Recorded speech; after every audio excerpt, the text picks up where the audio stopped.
Hey, how you doing? This is RJ. So today I'm going to talk about, well, in general, ESGs and how they affect your entertainment. Now, for those who don't know, what are ESGs?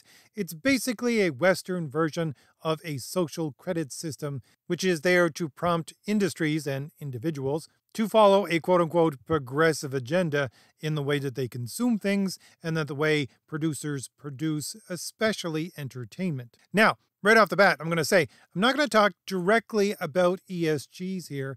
I'm going to talk a little bit, at first, anyways, about the system around ESGs and how it's being implemented in different ways. But before I get there, I just want to let everyone know that there are two links in the description and on the pinned comment. They are for my graphic novels. The first one is for my open Indiegogo campaign for Crom the Destroyer. It is a return to form for low fantasy, a story about death and honor, where an undefeatable king meets on the battlefield an unstoppable force, and a battle of wills ensues. And if you're looking for something more superhero themed, I have two superhero graphic novels, Thomas Valiant and the Valiant Heroes. Both of those are available at the Valiant Heroes Indiegogo campaign. Those are centered around my exploration of a traditional hero. I'm trying to bring comics back to what they were at their height, which I would say is the mid-1980s. And you're looking at some of the spectacular art from Crom the Destroyer, specifically in the background. So if any of that looks or sounds appealing to you at all, click on those links in the description or the pinned comment and go on over and order yourself a copy of one of my graphic novels today. All right, so before I go back into my main topic, I just want to say I'm putting on my storyteller hat here a little bit because there's a lot of loose connections that I'm going to make. I'll try to give you, as much as possible, some information in the background so this video isn't an hour long. You can stop and read those yourselves, but I don't want to be Mr. Conspiracy Theory Man. I'm going to give you a lot of very interesting facts, and you can see for yourself how you might fit those together. And, as always, I would say this is a lot of people simply moving in the same direction. It's not this giant cabal of a secret society trying to turn the entire world into this or that. It's just a whole bunch of people, although, of course, some of those people may be in control of giant corporations or large international bodies, but a lot of individuals moving in the same direction. So first off, let's start at the base of what are ESGs supposed to do as a social credit system in order to change the way that capitalism itself works? Well, what it's supposed to do is to bring about what is essentially a public-private partnership between industry and the government. And, oh, by the way, government is usually used as a term, or the state is used as a term. Why? Because it's more of an international control than anything else. And some of you may be saying to yourselves, a public-private partnership of industry, isn't that what fascism is? Well, yeah, it is. I have degrees in political theory. That's what fascism is. But we'll just lay that aside. I know that's a large thing to lay aside, but still, the basis of the idea is to force people and industries into this form of capitalism so that it changes the entire system. And yes, I'm using the word force. Why? Because that's the word that the director of BlackRock, who is one of the main players within ESGs and this social credit system, uses. He talks about having to force results through certain industries and companies. But all of that is part of the top-down game. It's part of these large systems imposing themselves upon industries, governments, individuals, etc., etc. But I'm going to look at something else. I'm going to look at what they see as the bottom-up movement, which is, in their minds, the groundswell, the supposed grassroots that is going to bring this about. Because, yes, they have implemented ideas and systems whereby it's a top-down, we need to force people to do this, but they're depending much more on a bottom-up groundswell in order to change the capitalist system into this private-public partnership. And where those ideas come from, well, all you got to do is look at the documentation from the United Nations and their statements in the 2030 Agenda. Yes, I know there's other agendas that supported the creation of the 2030 Agenda, but we're not going to go into that itself. We're just going to look at the 2030 Agenda for a second. What is the 2030 Agenda? It's the Agenda for Sustainable Development. Basically, they're using the specter of climate change to say look, everybody, the world is going to end in one way or another. And in order for us to stop that from happening, we have to have sustainable development. That is to say, we need to have people who create things do so in a sustainable way. How do we do that? Well, by controlling industry and capital. How do they do that? Well, they do that by forcing industries to use their capital in such a way that it is always in accord with the UN's Sustainable Development Goals. And again, they enforce this on the industries by making sure there's a public-private partnership within a new system of capitalism whereby the government, which, by the way, is usually the UN, an unelected body by the people of the world, controls how industry works and how capital is used. This is all on the UN website. If you want to go look at their documentation, it's all there. But here's the thing. As I said, most people think that this is going to be enforced from the top down. But the UN actually sees one of the major movements in this direction, if not the major mover for this entire thing, to be a groundswell from the bottom up. How? Well, as they say in their documentation, through the youth. The plan is that the youth of the Western world are to be educated, and we use that word in big quotation marks, so that they demand that capitalism turns into exactly what the UN wants. And why do they think the youth of the world, especially of the Western world, have such power in their hands? Because they're looking at the demographics of the Western world, and they're seeing that within the next 7 to 10 years, again, up until the point of 2030, there's going to be the most massive transfer of wealth in all of human history. What is that going to be? Well, it's going to be the death of the boomers and all of their wealth, all of their capital going to their descendants, and they see those descendants that are going to be the lion's share beneficiaries of that transfer being the youth in particular. Not Gen X, not Gen Y, but the youth of the world right now.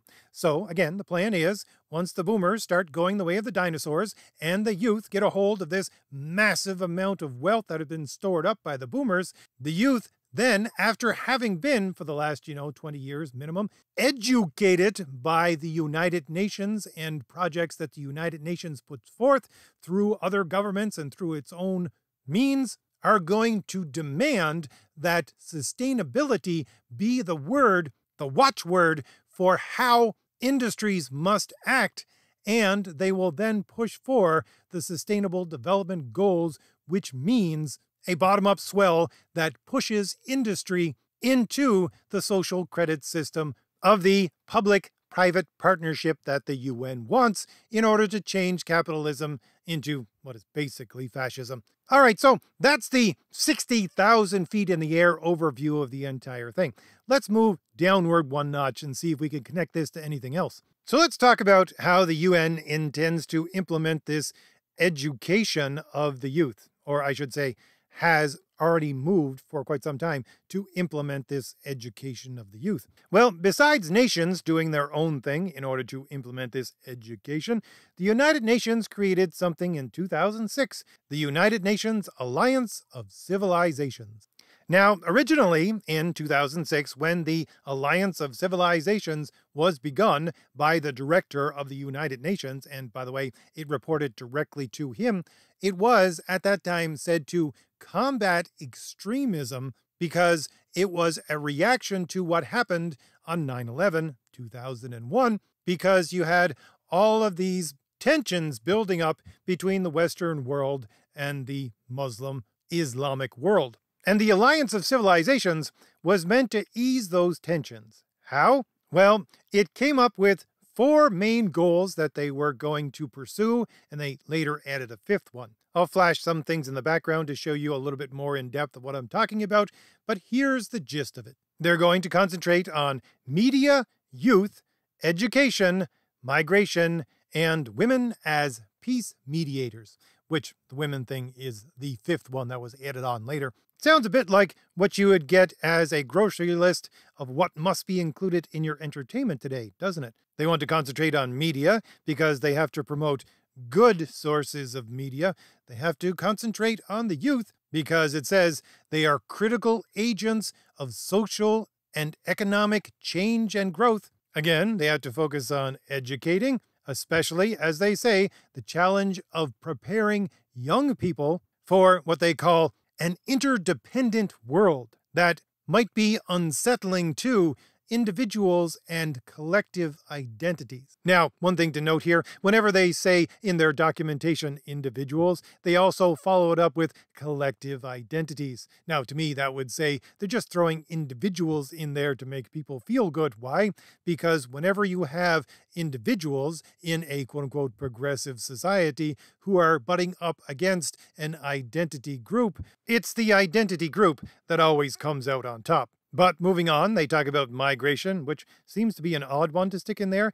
But basically, they say that in a world where borders are going to become more and more porous, obviously because of globalization, well, we need to get people prepared for the fact that they're going to encounter others, that they're going to have some disagreements with, and then we have to go back to our education prompted by and concentrating on the youth. And again, they stick in women as peace mediators because, as they state, it is integral to the vision of the United Nations Secretary General to empower women and include them in their fullest sense. And it also says he has committed to integrate gender perspectives in mediation efforts, dispatching women leaders as mediation envoys. But let's go back a little bit and connect those first three. The youth are critical agents of social change and economic growth. Education is important,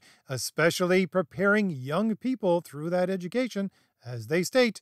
And of course, the media is involved, but the media needs to be involved in a way that they are okayed sources to what?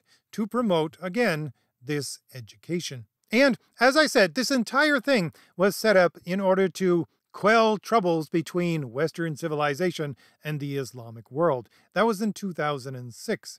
But as this body grew and grew, it became more and more entwined with the 2030 Agenda, or the predecessors of the 2030 Agenda. In 2020, after the Kung Flu hit, and there was, as they say, massive global instability, there was a statement put out by the United Nations saying that in the context of the world then, the role of the Alliance of Civilizations has never been more relevant to our 2030 Agenda objectives. Notice the statement, never been more integral. That is to say, it has been integral for quite some time. They had, prior to 2020, certainly integrated the entire working of the Alliance of Civilizations into the 2030 Agenda. It just, in 2020, became part and parcel of, yes, we're using this organization specifically for this purpose now. Why?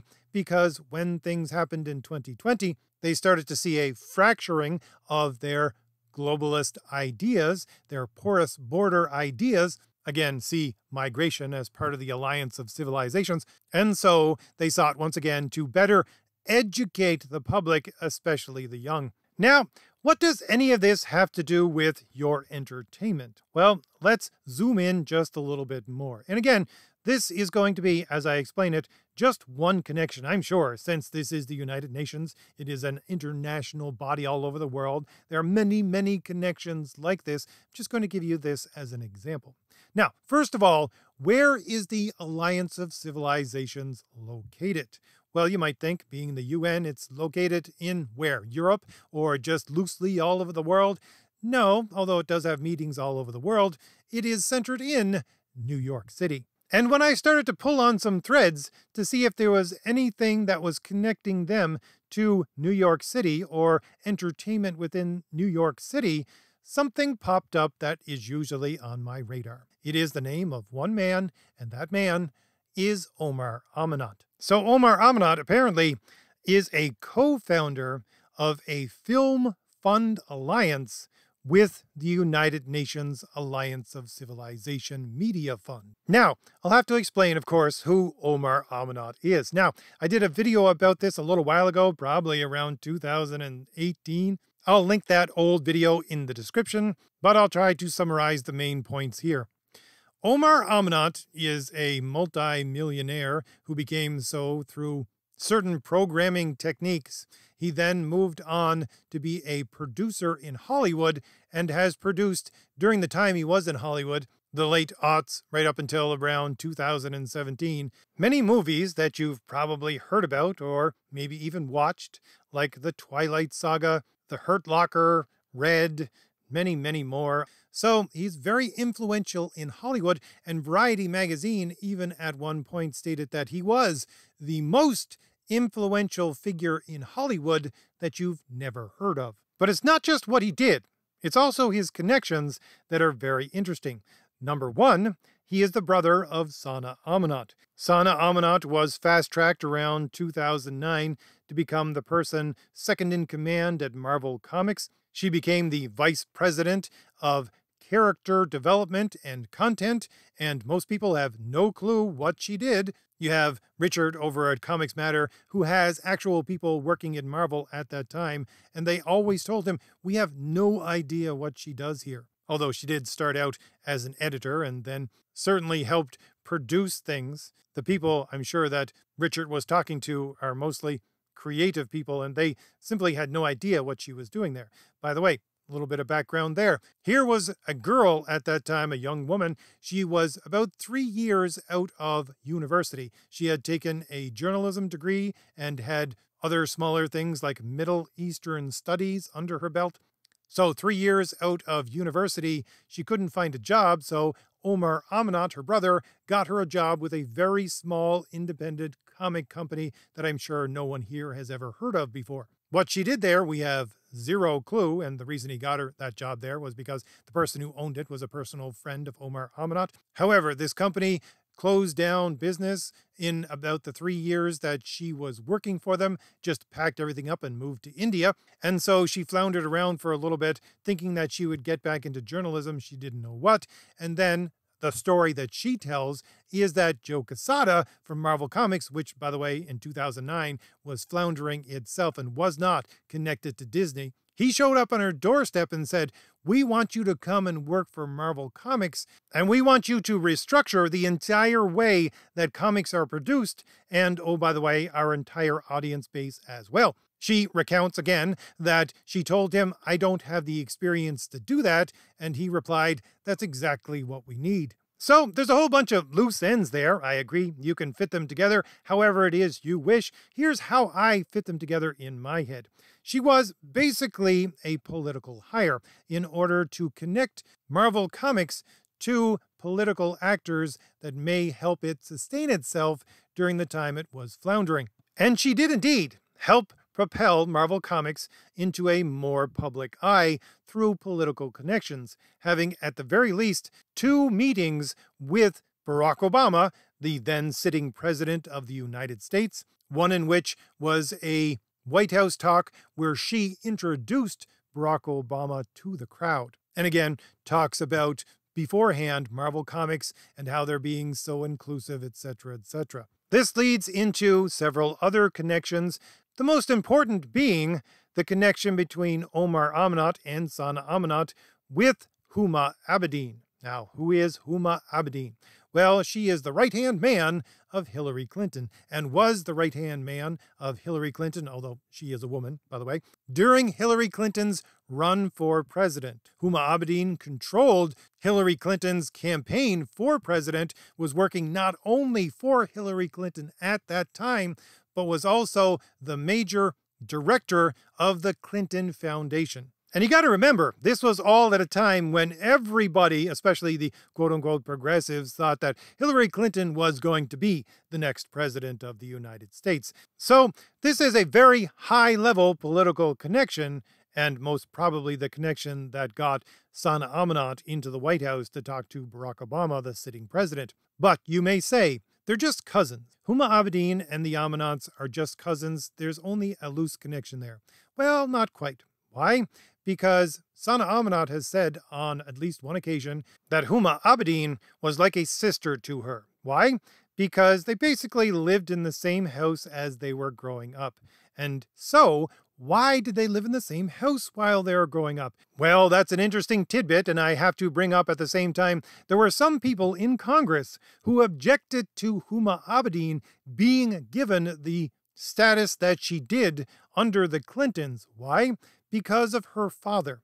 Huma Abedin's father was, at the barest minimum, an apologist for Islamic organizations that have close connections to Islamic terrorism. Now, this was back in the 1960s, but still, that connection is there and is in print, and so they objected to her being someone who has family members who were connected to, at one point, Islamic terrorist organizations being so close to having power in the White House. And I bring that up because who brought Huma Abedin and her father into the United States?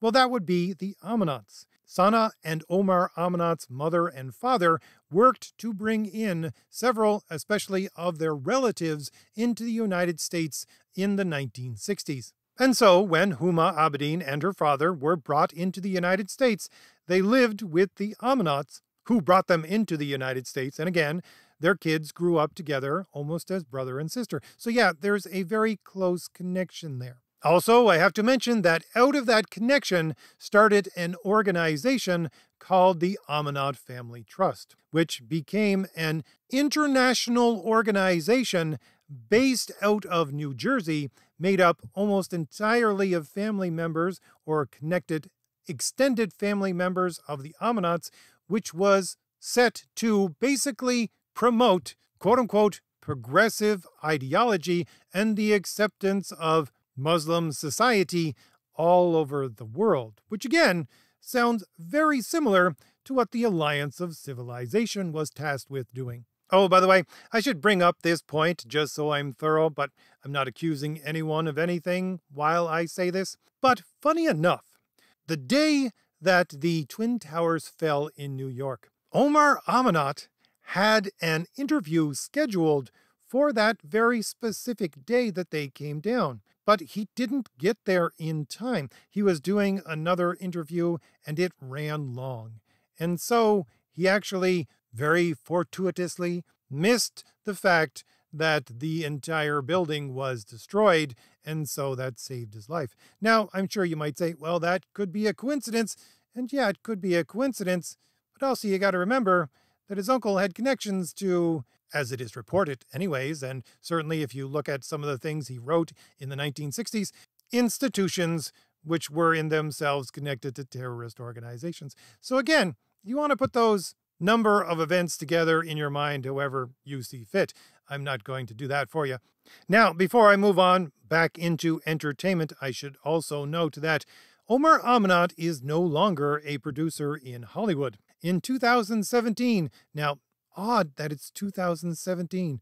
It's funny, but there might be something in 2016 that affects this entire thing. Perhaps Hillary Clinton's loss of her bid to become president. But in 2017, the FBI showed up on Omar Amanat's doorstep in New York, by the way, arrested him and several other members of his family, one of whom they had to declare, if I remember correctly, a wanted fugitive before they got a hold of him. And, oh, by the way, the investigation of the FBI at that time also included the Amanat Family Trust, and they brought him up on charges of conspiracy to manipulate the market in shares. He was later convicted, I think in 2017, maybe 2018, and was sent to prison for 5 years, so he might be out right now. And again, I'll explain very briefly what was going on here, because it's really intricate and complex and has a lot to do with the connections I just talked about.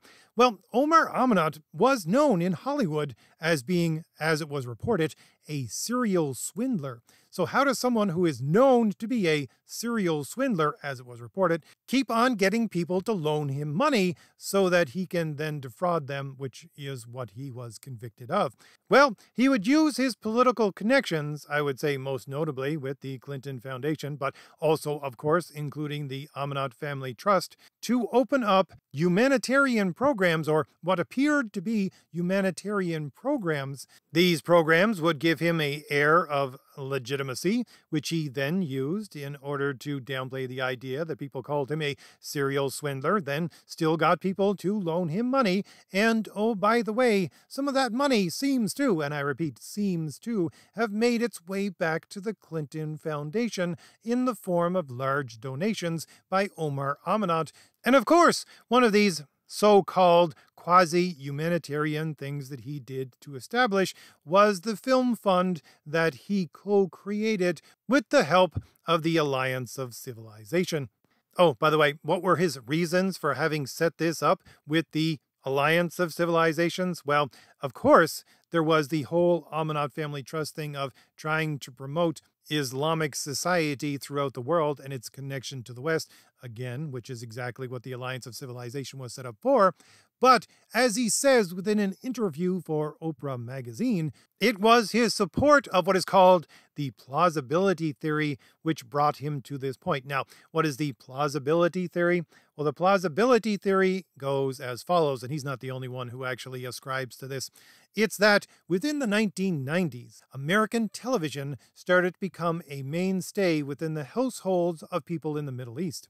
Those people in the Middle East would then see a negative portrayal of themselves within American media, which then, I kid you not, caused young men within that civilization to have bad self-esteem, which then drove them into terrorist organizations. I don't know, maybe it's just me. That sounds an awful lot to me anyways, like what a wife abuser would say. They would say, you know, I wouldn't have hit you if you didn't do something to make me do it. That's exactly what the plausibility theory sounds like to me. Well, America, you got hit by 9/11 because you made us do it. All right, so taking all of that into consideration, I have to admit that at this point in time, after going to prison, Omar Amanat no longer has very much sway, if any. And also, Huma Abedin's rising star suddenly fell along with Hillary Clinton's in 2016.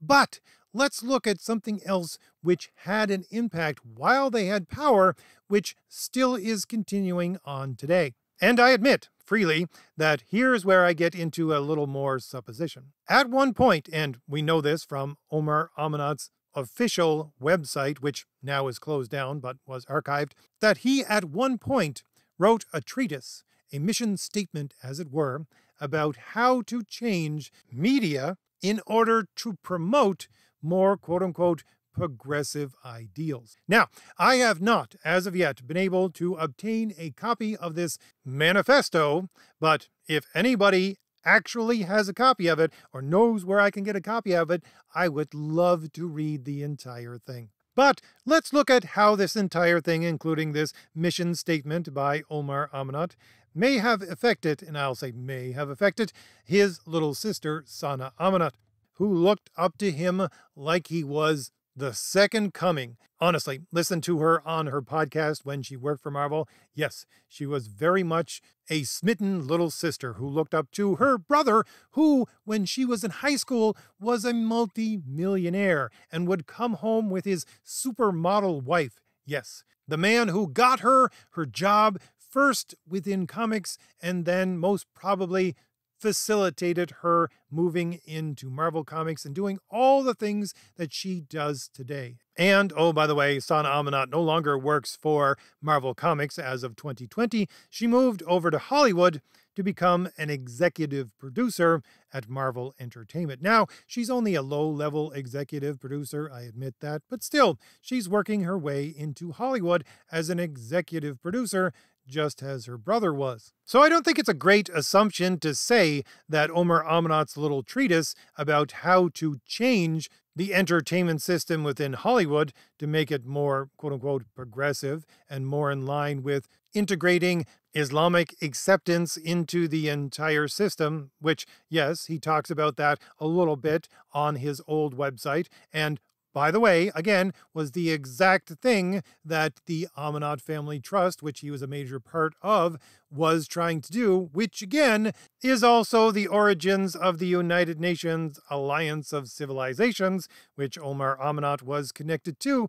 So again, it's not a giant leap to say that his little treatise was about the exact same things that the United Nations Alliance of Civilization puts down in all of their very accessible publications and talk about affecting the youth as agents of change, educating them in certain ways, etc., etc. Nor do I think it's a giant leap to say that Sana Amanat, who was fast-tracked to become the person to radically change Marvel Comics, even though she didn't have the experience to do so, took her brother's treatise as the basis of what she herself was implementing first within Marvel Comics and now within Marvel Entertainment. And we can see strains of this throughout some of the statements that Sana Amanat has made within her podcast for Marvel Comics and some of the stuff she posts on social media. She does indeed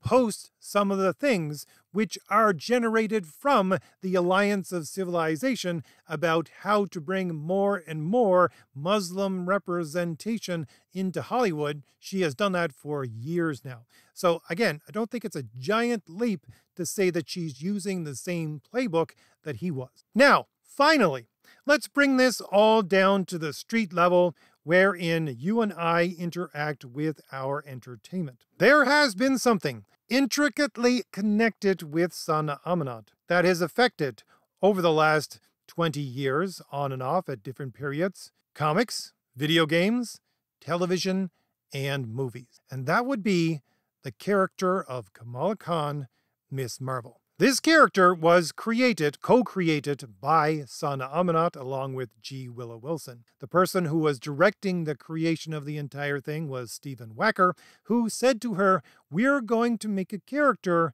for all the little Sana Amanats of the world." That's his statement.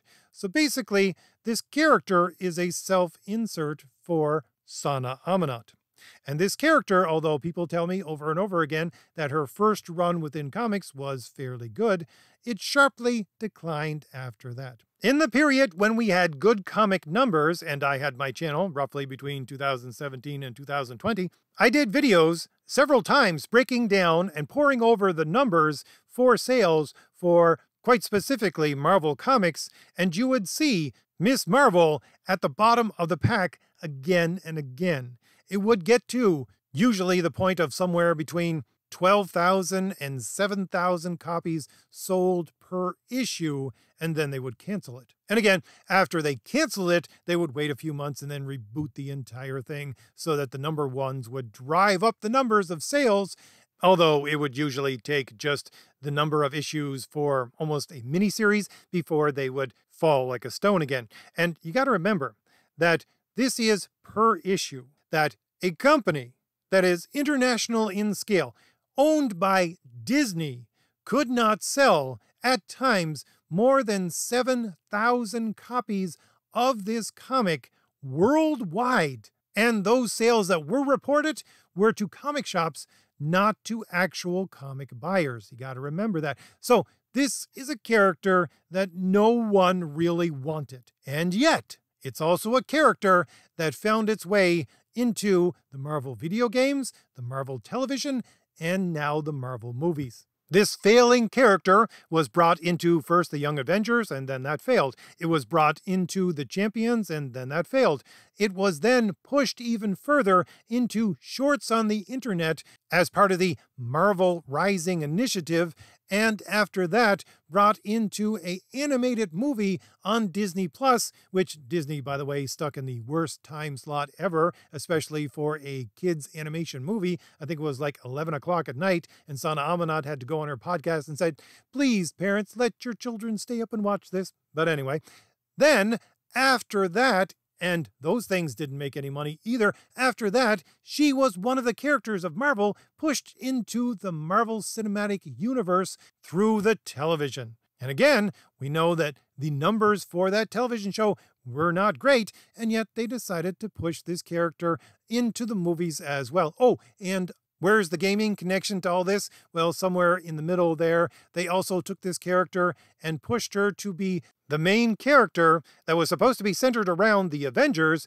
because at that time it was basically after Endgame, So the Avengers were a huge thing, and they put out this Avengers game, which focused on Kamala Khan, Miss Marvel, which made absolutely no sense. Again, time after time after time, you see them pushing this character. Why? Well, of course, if you look back and say that, yes, Sana Amanat is using Omar Amanat's playbook, and she's being very political, she's doing the things that the United Nations Alliance of Civilization is doing, and again, you can see her making some of the same statements with some of their material on her social media.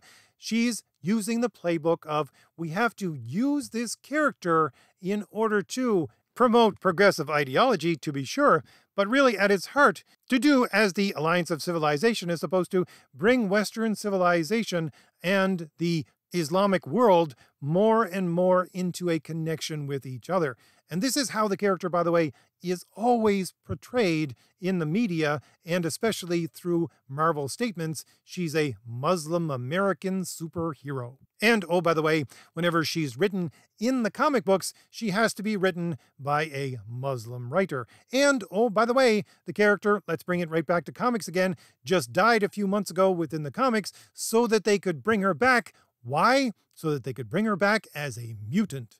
And now she's a member of the X-Men, just at the time when the X-Men are set to be the new central point of the Marvel Cinematic Universe. So guess who's going to connect the old point by being part of the new Avengers? Who is going to make that connection through the new Marvels movie, which is centered around Captain Marvel, Miss Marvel, and Monica Rambeau? Well, of course, it's going to be Kamala Khan. She's going to be the connection between those old movies and the new movies that are going to show this new Avengers, which they're supposed to put out, and then be the connection to the X-Men as well, because she's also a mutant. Gee, it's like they're deliberately inserting this character into all the things that people want to see so that they will want to see this character, which no one wants to see, as well. Okay, so here's where I bring a little bit of what I know personally into this entire thing. First off, my entire channel is about heroes, and heroics in the way that it's meant to be through Western civilization is a very individual thing. It's about virtue, about how the individual is virtuous through prudence, justice, temperance, fortitude. This is what the old style of comic book heroes were based upon. But these new style of comic book heroes, like Kamala Khan, and really, I think she has emerged as the central figure of these new comic book heroes, she's not supposed to be that. She's supposed to be an example of change. As I always say, characters like her are not actual characters, they're ideas in a mask. Not a superhero mask, the mask of actually being characters. They're just ideas that are being spoon-fed to an audience. And, by the way, Sana Amanat is on record saying, what are superheroes supposed to be for? Well, she says they're for pushing positive ideas. And yes, those are her words, pushing positive ideas. And you can guess what her version of quote-unquote positive is. It's very, very progressive. And, oh, by the way, once again, does this not sound very much like the Alliance of Civilization statement about young people being the new agents of change and have to be educated, especially through different forms of media, in order to bring about this change? Well, what do you think that these comics and this hero and these stories are about? Well, if they are, as I state, ideas in a mask, this is exactly what they're about. And I don't think this can be understated in any way. Why? Because, well, I was around studying political theory and political science back in the time of the fall of the Berlin Wall. We're talking late 90s, early 2000s.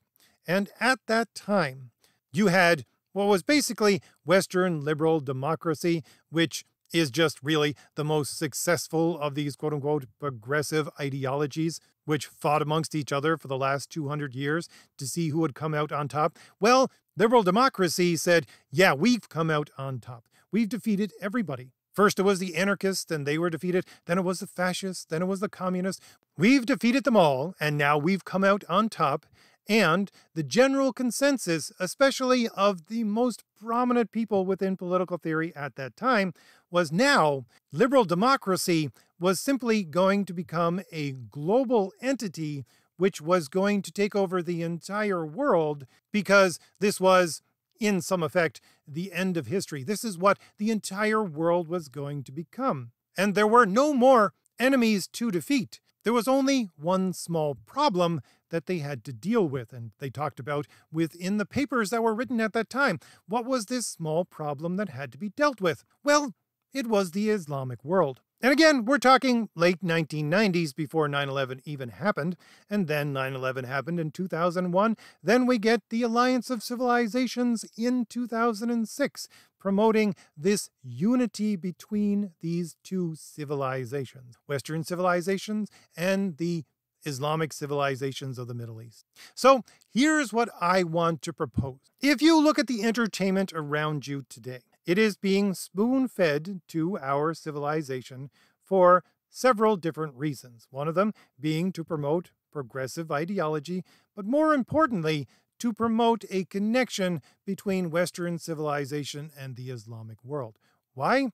Well, here's the reason why. Because the people who were writing those papers back then and who are in control of the institutions right now don't see you and me as quote-unquote right-wing conservatives as being much of a problem at all. Quite honestly, they don't. They think we're on the wrong side of history. We're going to die out. There's nothing that we can do, just rail against the fact that the progressive utopia is on its way. That's all we can do. In their minds, we are simply an annoyance. But really, the connection between Western civilization and the Islamic world is a much more pressing subject than having to deal with us. And if you live in North America, you might think this is a bit of a stretch, but ask somebody who lives in the UK if what I'm saying has a little bit more impact. Let's shout out my friends over at the Lotus Eaters, Carl or Connor. I wonder what they would have to say on this specific subject. But again, the point being is that you have us, conservative people,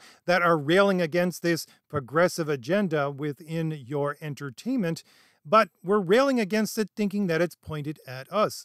It might not be pointed at us at all. Again, we might just be, as is expressed within the political theory papers of the late 1990s, early 2000s, just an annoyance.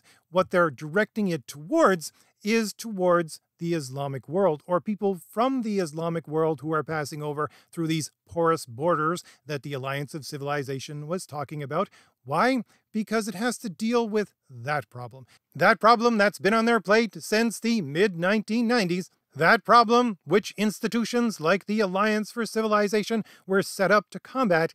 That problem, which is the major sticking point of whether or not they can implement their global, quote-unquote, liberal democracy throughout the entire world. So next time you interact with a new piece of entertainment, keep that in mind. Keep in mind, as they used to say within comics over and over again, that this story isn't for you. That it has a very specific and directed purpose. That what you're watching is not the journey of a protagonist, let alone a hero. It is a sculpted piece of media designed to educate the youth of this world how to be agents of change. So, if I've given you anything new to think about, hit like, hit the shield in the lower right-hand corner of your screen to subscribe, and leave me a comment. Tell me what you think about all this, and don't forget, the links are in the description and on the pinned comment for my 3 graphic novels, Crom the Destroyer, Thomas Valiant, and the Valiant Heroes. They are traditional entertainment about traditional heroes done in a way that is respectful to its audience. And if that sounds appealing to you at all, click on those links in the description and go on over and see if my graphic novels are for you. All right, I'll leave it there. I'll see you later.